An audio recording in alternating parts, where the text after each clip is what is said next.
Today, in this video series called Diamond Discussions, we will chat with varying artists, our diamonds in the rough.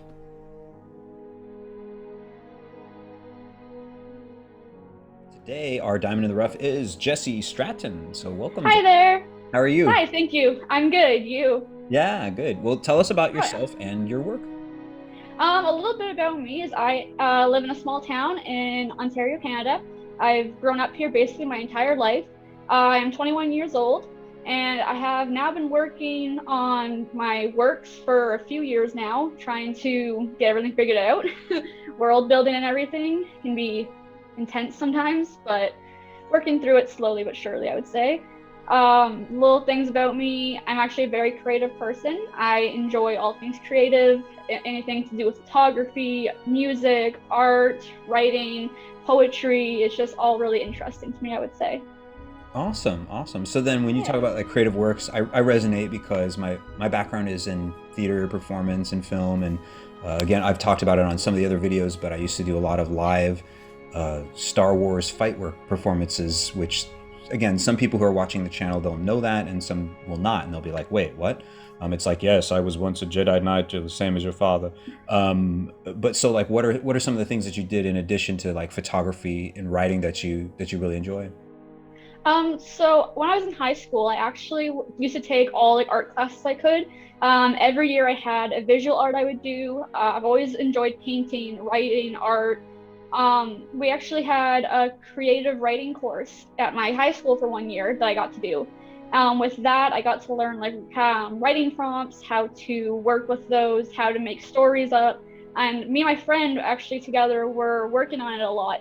And by the end of it, we actually got an announcement made for us because we had both in total made about 50,000 pieces of words or like words put together to make like for pieces that we had for the school, not for the school, for the class. And yeah, it was actually really interesting to kind of get that recognition for our achievements that we did. And That's then, awesome. yeah, Right on. yeah. And So tell us too. So you've been writing for a long time. Maybe you could mention some of the books that you're either working on or that you've published. I haven't been able to publish anything yet. My main project I'm working on right now, though, would be my Lost Princess of War series. It's going to be a four-part series I'm believing right now. And it's probably one of my most favorite pieces I've worked on so far. It's very in-depth, a lot of character development, different characters.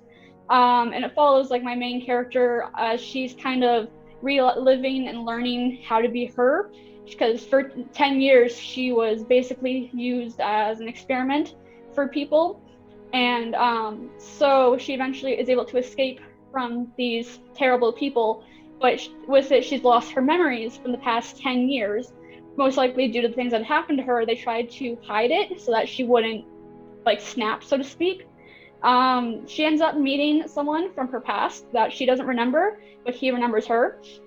They've known each other since they were children, since she was an infant, actually. And they end up working together with a bunch of other people that he knows. And they've kind of formed a resistance to start up against the government and everything that hasn't taken control of the entire world, so to speak. It's a very terrible group of like tyrants and everything that just care about bloodshed and people listening to what they want done and how to do it. And they're not afraid to have people die if they stand in their way from their main goals. So together, they're actually trying to stop this and bring the world back to what it once was many years ago, before the group, which is named Eldoro, had taken over. So that's like part of what's going on with it. There's a whole lot with that, a lot of character development. A lot of the characters are connected to each other in very intricate ways that you'll learn as you read the series. But yeah, that's the main one I've been working on lately. I do have like some side projects that I do want to work. That'll be like trilogies themselves eventually. A lot of them delve into fantasy, sci-fi fantasy, dystopian future-esque kind of series as well, I would say. That's awesome. Right on. No, I again, I resonate with that too, because you said that you're, trying to develop it as, maybe a trilogy or a quadrilogy, if you will, and whatnot. Yeah. And I was actually just talking to some other authors and just writers and artists in general about that, and that I was like, how interesting like I hadn't thought of it until just recently that I was like, wow, that's right. It's really different for certain authors where someone says, hey, I wrote a book, and then maybe it's 50,000 words, 60,000, 70,000. And then it's another thing if someone says, hey, I wrote a book, and then they're like, it's 125,000 words. And you're like, ooh. Yeah. And then there's another thing if someone's like, I wrote a book, it's 100,000 plus words, and it's one of 4 books. And the idea, Yeah. of course, would be to say 1 ties into 2, which also ties into 3, which also ties into 1, and so on. And so it's Oh kind yeah. of like, you know, like if you don't Yeah. comprehend that, and that can be for whether it's a reader or the author themselves, that it's easy for people to think, oh, well, you know, I have a friend who wrote a book, how hard could it be? And you're sort of like, well, wait, what was the book about? And like cooking. And I'm not saying that cooking is bad. I'm saying is, okay, so that doesn't have to tie into 4 other books when it probably Exactly. doesn't cover 28 characters or whatever. You know, cooking, it's unlikely that you're going to have, you know, 17 different characters in your cookbook. But the Oh point yeah.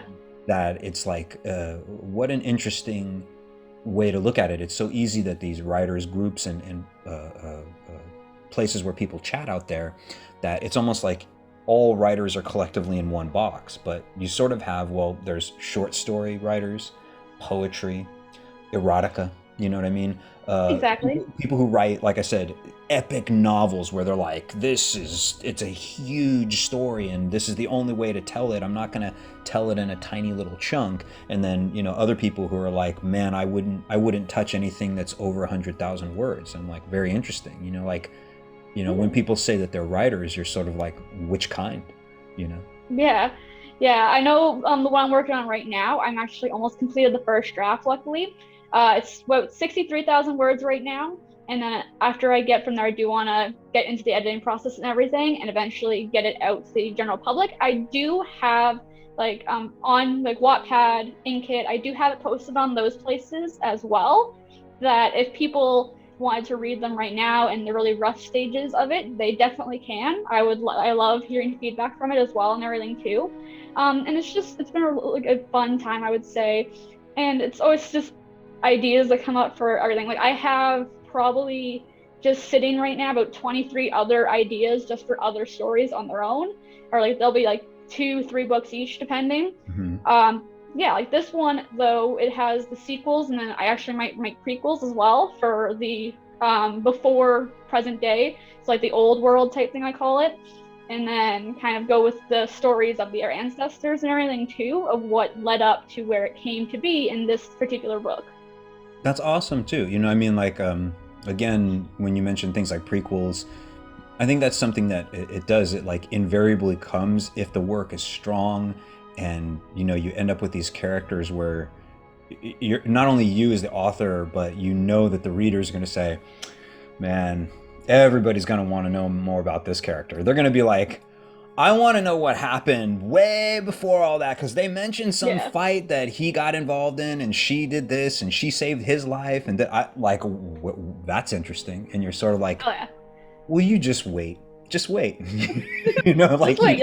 Yeah. it's difficult. And then there's other times where prequels, I would say, are superfluous, maybe unnecessary, and like more of like just fluff that are not required and everything. And I always find that, of Yeah. course, everybody feels differently, so that's fine. But I definitely feel that it's better when you're like, this prequel is necessary. Like, this is a good, it really develops not only this character that we're going to focus on, or these characters, but it develops more the original work, and kind of not only lifts but strengthens it. Yeah. And that's not always the case. There's some books that are maybe trilogies, or even maybe film series that are trilogies, and you're like, it's not necessary. We don't. It's fine. Like, leave it alone. We're good. We don't need Yeah. more backstory on this one janky character that no one cares about. Like, why are you writing that? You know. So I always find that that's an interesting, you know, thing to consider. I've been doing the same thing with some of my own characters, and that's also a difference with my own writing. Like, I don't want to say I envy you, Jessie, but when you say you have 23 different ideas, all I can really focus on is Diamond Dragons for the Yeah. creative process and writing. and I sort of leave any other possible ideas to the wayside for now. And they sometimes there'll be ideas for Diamond Dragons 2 or 3 or 4, but it's all for that. So I'm not sure how other people do it when they can, focus on like 23 different things. That's just it's amazing to me. Yeah, mainly for those ones, I just have like a paragraph or a chapter or two written just so I wanted to get the idea out and down.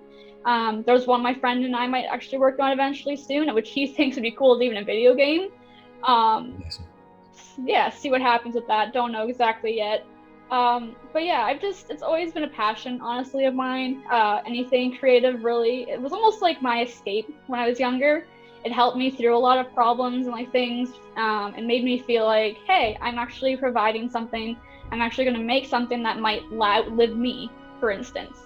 And if I can like leave a lasting impact on people with my writings or my artworks, anything really, I think that would be really, really interesting to see, like my family that I have come in the future, have them see like, hey, my great aunt or something did this, or yeah, my mother was the writer of this and it's really cool or something. I don't know. It seems like a lot of really, really interesting, and I just want to get that kind of feeling almost from like, hey, people actually like to hear what I have to say type thing. And it's just really cool to kind of get those ideas and thoughts out there as well, I would say. Not to keep plugging my own work, but that's what, whoops, I got to point the right way. That's what this tagline is, which is time is the only resource for which no creature may bargain. Yeah. We're always running out of it. In a way, we're not really running out of it. It's finite. It's not a glass that you can fill up again. And that the creation process of something that is, like you said, way bigger than just us exactly. It's a burden in some ways to try to keep that going when everybody in the world, maybe not everybody, but when a lot of people in the world are like, why should I bother reading your stuff? Or maybe they're like, why is it taking so long? Or how hard could it be to write a book? I could write a book. And you're sort of like, really? Not to mention sometimes the fatigue that comes from it, just the mental fatigue that comes from writing a lot. Oh yeah. So I actually have like followed a bunch of some authors as well, like this guy named Louis Jorstad who works for Nanowrimo, which is a giant national novel writing month. It's every November every year.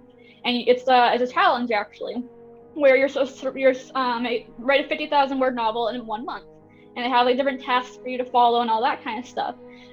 There's him. There's another gentleman, I can't remember his name right now, but he has made over 100 books in his time being alive, and he said stuff like, sometimes when we're working on our stuff, there will get to a point where he calls it like the long middle, which is usually when you're like in the middle of a book type thing, or you're in the middle of writing something, like your middle part, which feels like you got your beginning and you got your end. Now you got to do the strength of the middle to get to point A to point B. And a lot of the time that is somewhere where people start to give up because it feels so far away. But personally, I think if you get into a habit and you start to make it that work every day for an hour a day, you write a paragraph, or you write 2 paragraphs, or a certain amount of words, and you kind of set a goal for yourself every day, and you put it into smaller bite-sized chunks rather than, oh wow, I have 300 pages I have to write in a year or something. No, you break it down to, oh, I only have to write, say, 5 pages today, and then you're done. And then you can kind of reward yourself after. Make yourself be like, yeah, I did that. And then give yourself something like a pat on the back, or give yourself something to go end goal type thing. So say you want to write, by the end of the week, you want to have 10,000 words done. If you achieve that goal, you get yourself a manicure or something, you treat yourself type thing. Like you kind of reward yourself for getting to the points where you want to go. And that's what I've been working on myself too, is rewarding myself with things I want by meeting certain goals. I have been going through a rough patch for it right now, but I am working through it. It's hard though too, with working a full-time job along with like writing. I help my family out and there's a bunch going on, but I do still try my best to make even an hour a day, have that time for myself, and to have that time to just write, be creative, and just do something I know I love and that I know I can always go back to feel good about type thing. Yeah, no, I resonate with all those points. I think it's really good. Again, a lot to unpack, and I'm enjoying this quite a bit because there's a lot of good topics to bring up that I think maybe don't always get brought up on group posts because they're too complicated, to shape in a one or two sentences and whatnot. Yeah. And for example, just to touch on one of the first points that you were making there, where you're talking about, oh, people can get stuck in the long middle. I have a good amount to say about that, at least me personally. And again, I might as well put the caveat out there that, Diamond Dragons is my first book. I'm not unfamiliar with writing or inexperienced with writing at all, though people should be aware. But I've been talking to a lot of people recently about knowing your end. And they're sort of like, what? And I'm like, well, put it this way. And I've said this already, I think, on another video, but I'll say it again because I think it's relevant and it's powerful. When you get in your car, how often do you know where you're going? Pretty often. Most of the time. I would say 90% or more. Now, sure, someone's going to argue, well, sometimes I like to get in the car and I just drive around aimlessly. I'm like, that's true, but you wouldn't write a book about you just driving aimlessly, with some exception, because if driving around aimlessly did lead you to crazy adventure, you might write about it. But in general, no. You always have a destination in mind, right? And so what I've seen a lot of times on the groups is someone will say, I've been writing my book, and I see this type of post all the time, so I don't want to say that everybody sounds the same, but I mean, it's the same concept. They'll say, I've been writing, and I wrote, and I wrote, and I wrote, and I wrote 50, then 100 pages, and now I don't know, I'm lost, and I want to throw the whole thing away, and da-da-da, and I'll be like, what's your ending? And they're like, what? And I'm like, what is your ending? And they'll be like, I don't know, like, and I'm like, that might be a significant problem. Reason being, if you don't know your ending, that means neither do your characters. And if they don't know where they're going, how are they going to do anything but wander given you drop them into your world, bloink. And it's kind of like if you said, hey, if we drop Jessie and Matthew in the middle of the desert with a pack of chewing gum and a blanket, how long until they can make a cell phone call? Yeah. You know what I mean? You'd be like, I don't know. I mean, it kind of sounds interesting, but it could be very boring as we wander around the desert figuring out what we do. But it's like if they say this is this character and their goal is they know they have to do this. And then now we know where that character is going. And you do the same thing with the other characters. And maybe they all have a common goal. Like that's the whole point. Then it becomes, I feel, a lot more streamlined in your writing, that you will not write scenes that you're going to just throw away later. Because that's another one that I heard a lot. Are you familiar with this too, where people will say, I wrote this scene, I really liked it, but then I'm going to throw it away, it's garbage. Yeah. I have actually a friend that's done that a few times with even her one published novel she has. I remember her old novel, and there's actually a lot of things that she had taken out that I think might have benefited her a bit, but it's how she decided to write the story, which I think is perfectly okay. Right on. Yeah. Because I think sometimes like it could be the sign that it's one thing to write a scene and then realize I could write this better and I could put it in a different circumstance and it would still accomplish the same objective. That's different. But sometimes I'll find I'll see these people and they'll say they wrote this scene and like they got rid of it probably because they shouldn't have written it in the first place, because it did not drive the story. It didn't develop character all that well maybe either. And if anything, maybe it shunted off, you know what I mean? Like it turned the plane way off to the left, and then it's like now you got to rewrite the ship here. And if you don't, you're going to find that you're way off. Oh yeah. So, and again, some people might say, well, Matthew, how can you talk? You never even published anything. And I'll be like, well, I have been involved in theater, performance, and film for a long time. So understanding storytelling, I feel, is in some ways not more important than the skill and craft of writing itself, which I'm not bad at. I understand what I'm doing, but it's like, ultimately, that's what we're doing. We're storytelling. Yeah, exactly. And to make it engaging, you have to have goals in mind. So I think that's awesome. What you also did is when you're saying, Matthew, I'd have these goals, I would set little ones instead of try to be like, I need to write 100,000 words in one day. You're like, come on, don't give yourself unrealistic goals, but that you Yeah. reward yourself as you go. Myself, I'm bad with that. I just don't reward myself for any reason. I just Like, keep going and just pushing yeah. through. Yeah, it's something I'm definitely working on with myself too, is trying to do better at that.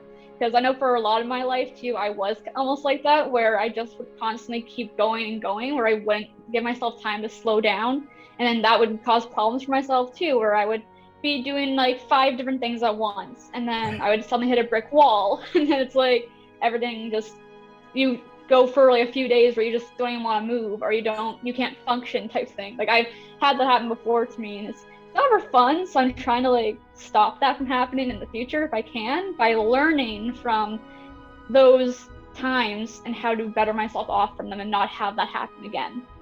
Yeah.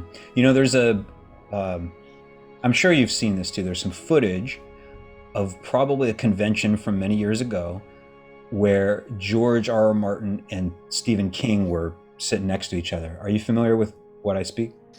George, is there anything that you've always wanted to ask me? Yes, there is something I want to ask you. All right. How the do you write so many books so fast? And I try to get 6 pages a day. When I'm working, I work every day, 3-4 hours, and I try to get those 6 pages, and I try to get them fairly clean. I just about died, and so did, of course, the entire audience, because Oh yeah. we all are aware that Stephen King writes not only prolifically, but whether or not people like his style, that's just irrelevant, because clearly there's quite a bit of people who seem to like his style. Duh. Mhm. But the point is, whether they like him or not, the quantity and the dedication is just not refutable, right? Yeah. And so he was like, well, George, I write 6 pages a day. And he's like, yeah, but I like, what happens when, you're tired and you're exhausted, and, your house floods, or you hate yourself in the morning. And it's like, oh my Yeah. God, George, you're so funny. Discipline and Oh yeah. consistency. That Yes. it's true. Someone might say, oh, but today I didn't write anything. I'm like, that's fine. I'm like, but over this month, would you say you wrote 0 words or blah, and then compare that to all your previous months? Like, is that Yeah. consistent? And that's the thing. It's like, if you wrote 0 words in a month, but last month you wrote 10,000, that's not consistent. No. Like, so Yeah, you have a exactly. problem. Yeah. Yeah. And everybody's different. Also, I think that's important, is that some cases of writing isn't about typing at all. It's more about reflection and refinement and maybe study. Like, maybe someone's like, I'm writing this book that's truly about real weaponry, let's say. So maybe they have to just spend 6 months delving into guns and grenades and knives Yeah. and whatever, body armor, something. That's a concern, and I would still count that as part of the process, even though someone might say, how many words have you typed? And they're like, none, just notes, and you're like, huh. So, what are your thoughts on that too? Like the difference between writing in a very vanilla clinical sense, and then the fact that writing also means taking bloody notes and stuff, Yeah. Well, I saw something somewhere where anyone or everyone can be a writer if it's anything from simple, like simple quotes on a thing, or a simple even to-do list, to full-on novels or screenplays, anything really. You're still technically a writer because you have written something from your own mind, or you have read something that sparked a new idea or something in you, and then you had to write it down. Honestly, I don't judge people. Like, say, I could have wrote a whole novel in, say, 6 months, but my friend George, for instance, has spent the last 6 months delving into just how their world is set up. And that, to me, I'm like, hey, that is still writing. That is still, you're working to meet an end goal. You're trying to make sure that it's as accurate as possible to what you want to put out to the general public. You are trying your best to put all your information together and make sure that you're going to do it properly. Like I have my one friend actually who for the past year even has just been delving into how his magic system works, how his different things are to go, and he takes a lot of inspiration from Brandon Sanderson, for instance. Right. Yeah, so that's one of his favorite authors. So, and I think that's okay too. Like it's always good to take inspiration from like your predecessors or people that have done what you're trying to do, because it can give you the insight of what you might have to do for your own works. And I think it's just it's a good thing to do, honestly. And yeah, it doesn't matter if you've written 1,000 words or if you've written 50,000 words in a month, you're still writing, you're still a writer. That's how I look at it, kind of thing. And again, everyone takes different rates to do things. Some people are slower at things, some people are quicker, and that's just how we're made up. That's how humankind is. We're all different from each other, right?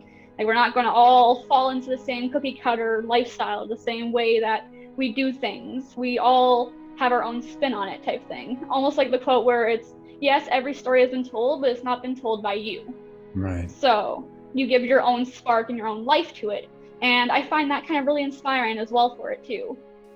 Yeah, I agree. And on that note too, how boring would it be if we were all the same in skill sets, in the time it took us to write something or whatever? It would definitely lend itself to be a little bit more boring, I would say, right? Because then every style would be basically identical. And that's a little banal and boring. I'm not talking about too like the foundations. That's what I think is also another subject of interest that we could speak about, which is so many people get so hung up, and I tire of it, on the groups out there. They're I like to call them the punctuation police, grammar Nazis, the grammar gremlins. That's not the sentence Schustoffen, if you will. Because it's a little much. Like if someone's like, you shouldn't use a semicolon there, you should use an M dash. And I'm like, okay. It's actually almost split. I get it if suddenly you read literally, 3 pages and you've seen 25 semicolons. You're like, you have a problem. You know what I mean? And you gotta work on this. It's too much. It'd be like if you were using 2 spaces after every word. But when people talk about double spacing after well, everybody calls it a hard stop, but after a period, who cares? It could be edited. In fact, I was just able to do that with my own work. I'm old. Maybe I don't look it, but I'm old. I always double spaced after periods for ages. And then finally, just recently, I'm like, you know what? Everybody's screaming about it. Screw it. So I just went into my program, boom, and went every double space replaced to 1 single space. And it was done literally in 3 seconds. So I was like, if people are having issues with something that can be solved with a simple click, that is not story bound. That's not character bound. That's not world building issues. That's not logic gaps. That's not gross implausibility.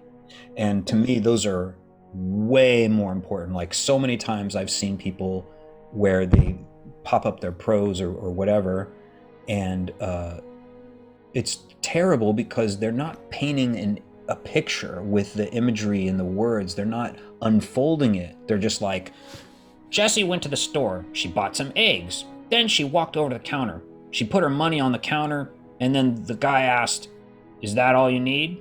She said, "Yes." And you're like, ah! You're like, this is not interesting. You didn't even describe it in an interesting way. Like you could take that whole thing that I just said and turn it into a psychological warfare moment. And then people be like, what is going on? Because then we could have painted a picture where Jessie was a secret agent and she knew the guy behind the counter was a murderer and secret agent. And then we have all this detail about her buying, I don't know what I said, eggs or whatever the hell it was. But then suddenly people would be like, oh my God, what is going on, man? And then people might say, what's the scene about? And they'd be like, I want to say it's about buying eggs. What? But it's not. It's something else is happening. That's so much deeper than that type thing. That's all I'm saying. And again, someone might say, well, what do you know, Matthew? You've never published anything. I'm a professional writer, and therefore you don't know to use a semicolon instead of it. And I'll be like, oh God, will you please get off your high horse about M dashes and semicolons? Again, an overage of the things when there's like 28,000, dashes in your work of 5 pages. You're like, okay, this is bad. But it's another thing to be judging someone's work on what is ostensibly 1% of everything they've written. And you're like, oh, well, what did you think of the 99%? Like, oh, I don't even look at it. And I'm like, really? How do you know it's bad then? Like, if you see a work and it's 400 pages and you looked at 1 page and you immediately dismissed it, I'd be like, why? Why did you dismiss it? And then if they said it because of a semicolon or whatever, I'd be like, that ain't no reason. I never know that. That's not a good... It's like you're missing out on such a whole more vast story type thing. Like, come on. Yeah. Now that said, if they read pages and they said, Matthew, I read 3 pages and it was exactly like that thing you just described. Jessie went to the store. She bought some eggs. It was nice. What a good day. It was sunny out. Okay, then I'd say I get it because you're not interested now in reading, 10 more pages of that. But it's like, well, what if it was a setup? What if they were trying to start you banal and then they slowly draw you and drag you into this universe and you're like, uh-oh, what is this? So it's like, I always feel that, like, bare minimum, you should at least read 10 pages of someone's work without fail. That's even if it sucks. Like, even if you're like, this is awful, I can't follow any of it. I'm like, read 10 of it at the very least. But then, by then, you'll start to realize if you're like, ooh, this is by design. This is by design. I know something's up. I'm going to read more to find out. But you won't know. You won't know that, Yeah, unless you continue on and see what you can find or what comes up. So tell us more about this recent book, and maybe we'll have some links in the description to it, and we can also, of course, put some photos up or whatnot if you have cover art, or maybe you can tell us more about that. Yeah, actually, right now I have like concept art up behind me of like the cover of it. So it's called The Lost Princess of War. That is the title of the first book, and it's called The Silver Chronicles, is what I'm believing to call it. There's actually, in the series, there is almost something like a blood type or like a blood color hierarchy, where different blood type colors actually give you different abilities, so to speak. I actually just recently came up with this. So my main character, Syra, she actually has what we call silver blood. Her blood is one of the rarest ones to find, and because of that, she's wanted by Eldoro and the main bad guy named Nikolai. So because of he wants to use her for his own reasoning, as you do. So yes, when she was younger, she was taken by Eldoro and brought to like a science lab type thing, where she was then experimented on and tested on and everything for the next 10 years. Because she wasn't the only one though. They would take people from the streets, they would take anyone they could find, because they're trying to mix blood types to make almost like superhumans, so to speak. Because you go from red, which is like your weakest, to silver, which is your most rare. Like red would be, it can give you, depending on like how dark or light it is, it can give you strength, but it depends on how much or how little, depending on if it's like a very light pink to a very dark crimson type thing. It's very in depth there. But basically, yeah, she was taken and they used her for the next 10 years trying to see if they could somehow extract it and use it for Nikolai, just what he wanted to use it for. So eventually, though, she does escape with the help of one of the people that was forced to work on her, that he didn't want to exactly, but he was made to. His name was Magnus. He helps her escape, but he stays behind and gets trapped or like captured. So yeah, when she leaves, she doesn't know really about how life works in the society because she's been behind walls for the past 10 years. So she doesn't really know how everything works. So she gets almost into a few problems that she faces, and then luckily this person that is from her past finds her and saves her. So he then takes her and helps her to learn of who she is. I have it that she had a microchip or something in her head, which actually was what blocked her memories from appearing. And she got into a fight type thing, which then made this dross like come out of where it was, which then she had a weird object, a foreign object in her head, which could have killed her. So they ended up having to do surgery on her and took it out. After that happens, her memories slowly begin to come back, and she learns of what's happened to her and like the people that she was around and the awful things they did to other people. I call them as well the broken ones. The broken ones are the failed experiments that had cracked or broken. Usually it was psychologically. Sometimes they went into like PTSD episodes. They went into a bunch of different things, depended really on what was done to them. So yeah, she begins to learn about all these monstrosities that were done to these people, and they're actually like her people, so to speak, because as you begin to learn at the beginning, she is the last of a bloodline that once had control over one of the big cities in this world. And so she's the last of them, and she is now becomes the last hope type thing for the people. She'll become kind of a beacon where they will follow her to try and bring back what they once had, or like to restore life to how they once had it. And she does this with the help of her group of friends that she gets to gets to be a part of. Again, she has trust issues, of course, at the beginning, so she doesn't really trust many of them. She doesn't really know how to feel, but eventually she will warm up to them, and they will together become the Felicity 2.0, which is the name of the group her family once ran before they fell, because they were the last family to fall before Eldora took control of the entire area type thing. So, I love it. Yeah, thank you. Yeah. No, it sounds good. No, I really, appreciate it, because especially, the way you describe it, that it's interesting. And then, I find that really compelling to the different blood coloring. I could easily, immediately see how you could do all sorts of fun, I don't want to say necessarily circumstances with that, but like, right, you could have it where someone's like, oh, orange blood. We know that this was a orange blood or whatever they'll call it. Or Yeah. It could even be used as a ruse where someone's like, so we want to frame blah, blah, blah, blah. So we got to get a little bit of this type of blood and we're going to put it all over the place, or something to that effect. Like all sorts of interesting ways, because instead of everybody having red, you're saying, hey, it's pretty simple. It's multicolors out there for blood, Yeah, and then right now, due to most of the people being like in slavery almost for the past 20 or so years now, 22 or so years, I think is what I have it, because I think Sarah's 21 right now. I have changed the ages a lot, so I think that's what I've stuck with. But Eldora has been in full control for the past 21 years of all 12 cities. Yes, there are 12 different cities throughout that all have like different trade programs. And again, before Eldora became a thing, they used to trade among each other, and they were very peaceful, and it was all good and well. Until so we had a council, I call it the Origin Council, which that would more be like in the prequel, but kind of gives you some of the history behind the world.